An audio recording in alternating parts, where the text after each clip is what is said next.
बिहार में independent history में कभी इतनी वोटिंग नहीं हुई है। प्रवासी मजदूर वोट करके देख लेते हैं, शायद बदल जाए, शायद हमारी जिंदगी भी सुधर जाए। ऐसा है कि नीतीश जी जा रहे हैं, जो लोग भी बात कर रहे हैं वो हवा में बात कर रहे हैं। जब आपको ये नहीं पता कि कितने लोग वोट देने जा रहे हैं तो ये कैसे पता है कि वो किसको वोट देने जा रहे हैं। वक्त नहीं मिलता इंटरव्यूज के लिए, but thank you very much. पहले चरण की वोटिंग के बाद आपको क्या फीडबैक मिला है, क्या रिस्पॉन्स है? देखो, पहले चरण की वोटिंग से एक बात तो बिल्कुल स्पष्ट है कि जितने लोगों ने अपने आप को स्वयंभू जो विशेषज्ञ हैं, they have all up for surprise. Bihar में इंडिपेंडेंट हिस्ट्री में कभी इतनी वोटिंग नहीं हुई है। तो there is something that is going beneath the surface जो लोगों को समझ में नहीं आया या नहीं आ रहा है अभी भी। मेरी समझ से दो बातें हैं। एक तो 30-35 साल का जो एक स्टेटस कोइस्ट पॉलिटिक्स यहाँ चली है, उसकी वजह से लोग धीरे धीरे ऊब गए थे और पोलिंग परसेंटेज चुनाव आयोग और अन्य सारे तंत्रों के प्रयास के बावजूद बिहार में कभी बढ़ा नहीं है, 50-55 से ऊपर नहीं गया है। पहली बार यहाँ जन सुराज के तौर पर एक नया विकल्प, एक नया प्रयास शुरू हुआ है, तो कुछ पोलिंग परसेंटेज तो उस वजह से बढ़ा है। बिल्कुल इसमें कहीं कोई दो मत नहीं है, क्योंकि अब ज्यादातर जगहों पर त्रिकोणीय लड़ाई है। पहले दो ही था, तो जो उनके समर्थक थे वो वोट देते थे, जो समर्थक नहीं थे वो छोड़ो भाई क्या ही करना है, लालू या नीतीश ही हैं। पहली बार एक कोई नया, चाहे आप उसको पसंद करें न करें, उसकी वायबिलिटी क्या है नहीं है, ये पहली बार ऐसा हो रहा है। दूसरा जो फैक्टर मुझे दिख रहा है कि इसी से जुड़ा हुआ है, माइग्रेंट लेबर का, प्रवासी मजदूर। इस बार के चुनाव का एक्स फैक्टर महिलाएं नहीं है बिहार में, वो प्रवासी मजदूर हैं जो छठ के लिए आए थे और रुक गए हैं। वो रुकते नहीं थे। वो भी लिंक इसलिए है कि पहले जब लालू नीतीश का ही था तो लोग ठीक है भाई जो होगा होगा, हम तो वापस जा रहे हैं। इस बार लोगों को लग रहा है कि नहीं, रुक के देख लेते हैं, वोट करके देख लेते हैं, शायद बदल जाए, शायद हमारी जिंदगी भी सुधर जाए।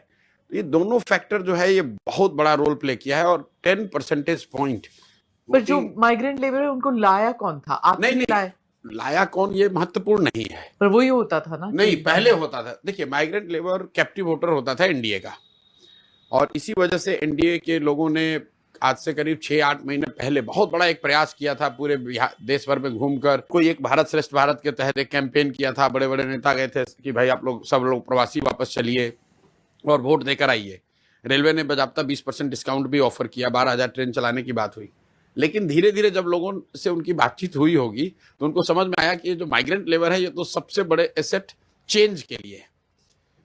Earlier NDA represented the change, तो वो एनडीए के वोटर थे।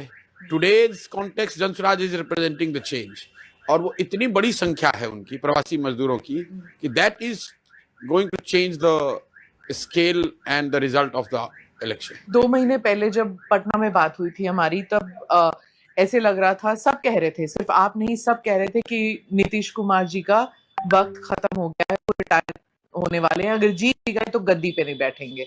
लेकिन फर्स्ट राउंड पोलिंग के बाद वही विशेषज्ञ अब कहते हैं कि उनके प्रति इतना रोष नहीं है जितना लोग समझते थे। देखिए, ऐसा है कि नीतीश जी जा रहे हैं, ये भूल मत कीजिए आप लोग।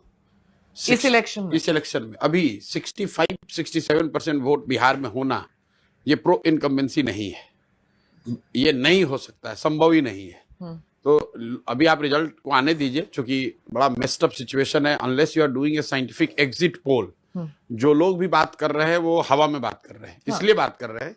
आप मुझे बताइए, प्रेडिक्शन वगैरह की बात छोड़ दीजिए, जिस दिन पोलिंग हो रही है उस दिन भी अगर किसी ने कहा हो कि भाई बड़ा अप्रत्याशित टर्नआउट दिख रहा है, आप 2, 4, 5, 10, 100 लोगों से बातचीत करके, वही एक टोटल ग्रुप है, आप मेरे से पूछेंगे, मैं अपने नीचे लड़के से पूछूंगा, लड़का 4 स्ट्रिंगर से पूछेगा, वही 100 लोग अपना एनालिसिस दिए जा रहे हैं। मुझे ये कोई बता दे कि भाई जब पोलिंग हो रही थी 9 तारीख को, तो 11 बजे, 1 बजे, 3 बजे, जब तक नंबर नहीं आए इसी के, किसी ने बताया हो कि भाई बहुत भयानक वोटिंग दिख रही है?